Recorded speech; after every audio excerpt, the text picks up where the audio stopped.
Okay, welcome back. This is another video in the vector series, and this one looks at adding perpendicular vectors and determining a resultant. Typically these are grouped into a boat traveling or pointing directly across a river and determining the resultant velocity and how far it lands downstream, or airplane and crosswind, same setup. What we have here is we have an object moving, and the medium in which the object is placed is also moving. So you're going to have a contribution from both of those velocities. The only difference here is if you had the boat and you had the boat in a lake, so the water was not moving, the measured velocity of the boat is what it does in still water. If we point the boat downstream so that it is in the same direction as the flow of the water, the velocity of the boat never changes, but the velocity in that direction is now larger because the boat is moving in a particular direction and the water is moving in that direction also. So the boat, the velocity from the shore of the boat will be 12 meters a second in the direction of motion.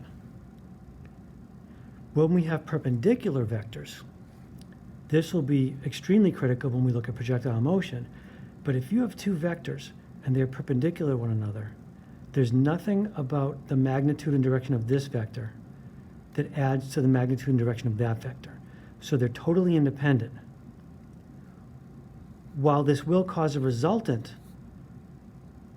produced by the geometry here, that's a particular value, we never change the individual velocity vectors in that particular direction. So perpendicular vectors are entirely independent of one another. The boat's velocity across the stream is the boat's velocity across the stream. The stream velocity does not add to the boat's motion across at all. All it does is push the boat farther downstream. So I'd like to look at a boat and river stream crossing problem, and here's the layout. So let's read it together, and then I'm going to open up some space here. I have a river going to be flowing from west to east, this setup here, and the velocity of the water is 5 meters a second. The boat's going to start on the south shore, so if the river's going this way, we're starting over here. It's going to travel towards the opposite side with a still water velocity of 7 meters a second relative to the shore. I want to know what is the boat's resultant velocity relative to the shore, so the combination of the two. And then if the river is 500 meters wide, the boat is obviously going to be doing this. How far downstream from its initial target point does it land? So let's open up some space here and talk about making the diagram, because that's pretty critical. So I set a few things up here. So here's my river. And I know that the flow direction is this way. So VR, velocity of the river, is that way. And I got my little boat here. I'm going to park it right there. That's a big boat. This person is starting on the south shore, heading for the north shore. You know, Beverly, Danvers, stuff like that. And this has a velocity of 7 meters a second. And as it goes across, you know what's going to happen. Intuitively, you know, it's going to do this. It's going to keep chugging across, but the water's going to push it. And so we want to figure out what is the resultant. If you measure the velocity of the boat from the shore with a radar gun, what is it actually coming out to be, and what's the direction of that travel? And that's the first part. And then we'll work on how far downstream does it land as the second part. The key part I want you guys to be mindful of here is that I'm asking for the resultant velocity relative to the shore. So what I'm going to do is when I draw my vectors, I'm going to actually draw my water vector first. And I'm doing that to make life easy. So here's going to be my coordinate axis. I'm going to kind of set it up like this. So my quote X and Y axis system is like that. So my boat's going to start here. But what's going to happen is I want to show the stream vector first and then work off of that. So I guess technically what I'm going to do is my water vector is going to start right here. And I'm just going to shoot it to the right at 5 meters a second. So I'm just going to show an arrow this way.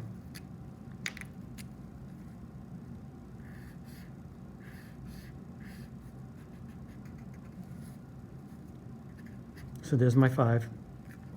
And then I'll show the velocity of the boat vector here. Notice I'm actually moving them head to tail because when we have two perpendicular vectors, we have the two legs of the resultant already done. So let's see, I'll make this one dark so you can see this. So the velocity of the boat's going to be this way. So again, head to tail. So there's my 7. They want to know what the resultant is. So basically, when you combine these two vectors, how fast is the measured velocity of the boat in the water as measured from the shore? So the resultant is, from the vector triangle, I tend to make my resultants with a dotted line. And I'm going to use a magnitude symbol because I don't care about positive or negative. And this is the reason I drew this one first, is this is the angle relative to the shore because my shore vector was my first one. So the water moves parallel, so we can take it right to that point. Once you get the setup, it's really just working the numbers in terms of we have Pythagorean theorem. So we know the magnitude of the hypotenuse, the resultant vector, is going to be the square root of the two sides. So 5 squared and 7 squared. So I'm going to knock that out pretty quick here.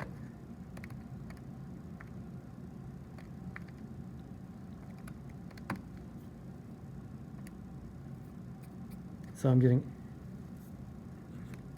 it's going to move at a measured velocity of 8.60 meters per second. Now I want to know what the theta is, so what the angle is. That is not a complete resultant. That just says how fast is it moving. It doesn't tell me anything about in which direction it's heading. So I have a tendency to use the inverse tangent. That's how I was taught, because I have the two legs when I start the problem. Opposite over adjacent, so 7 over 5. So let me set that one up.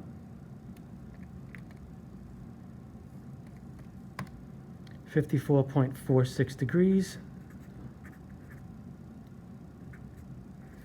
So the answer for the resultant, and that's relative to the shore, so I'm good. I need nothing else because it's from the shore.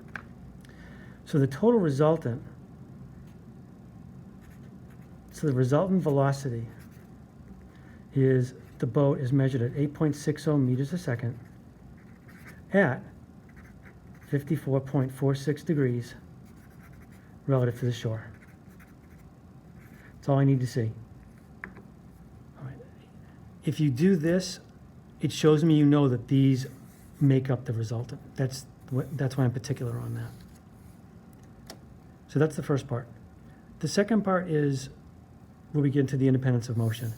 We know that as this boat travels across, okay, the velocity vector is in this direction. Well, guess what? The displacement vector is going to do that too, because this is going to cause the motion. So if we come back here and I say, well, if the river is 500 meters wide, how far downstream does the boat land? Two different ways to do this, but the way I want to kind of explain to you is, because the vectors are independent, the velocity of the boat and the stream, what we're really looking at here is the fact that if we have the stream and it is 500 meters wide, I'm going to call that my displacement. So my displacement across is 500 meters. Now, the only thing that dictates how much time it takes the boat to get across is not the way the water's moving, because the velocity vectors are independent. If you think of it this way, and this is just a simplification, is every second the boat's going to go 7 meters, and it's going to get pushed downstream 5. The next second, it's going to go 7, going to get pushed down 5, and it's going to keep doing that. So this is just grouping of 7 meters per second, and there's no effect of the water's velocity. So this is basically a constant velocity one-dimensional problem, because the only thing that's going to dictate how long it takes the boat to get from one side to the other is the velocity of the boat. Because it is pointed directly across, it is perpendicular to the flow. So the velocity of the boat is 7 meters a second. And so I'm gonna label this TC, the time to cross. This is going to be the displacement over the average velocity. So VF times T. So the math gets pretty easy here. You're 500 meters, and you're moving at 7 meters per second. And so that's going to give you 71.43 seconds. Now guess what? If it takes 71.43 to get across the river, every second the boat is in the water before it hits the other side, every second it's getting pushed downstream by 5 meters. So we apply the same thing over here, and we say delta x ds downstream. Now that's dictated by, well, if there's no motion of the water, it doesn't go downstream. So this is going to be the velocity of the river, and we're still going to use the crossing time because the time to cross is the time to cross. So if we are 5 meters per second downstream, every second of the crossing time times the 71.43,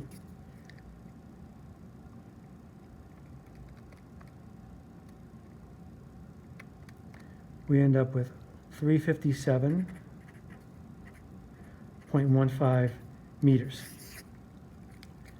And that's how you handle a problem like this. Notice because the 5 is a little less than the 7, but relatively close, you're not going to be 500 meters downstream. That would be if you were 7 and 7. You're less, so 357 seems to make sense. If you look at the ratio of these two, you'll get the same ratio between 5 to 7 as you'll between 357 and 500. And the lights go off. That's concluding the problem there, guys. Airplane crosswinds handle the same way. So just be mindful of the one-dimensional nature of the across and downstream.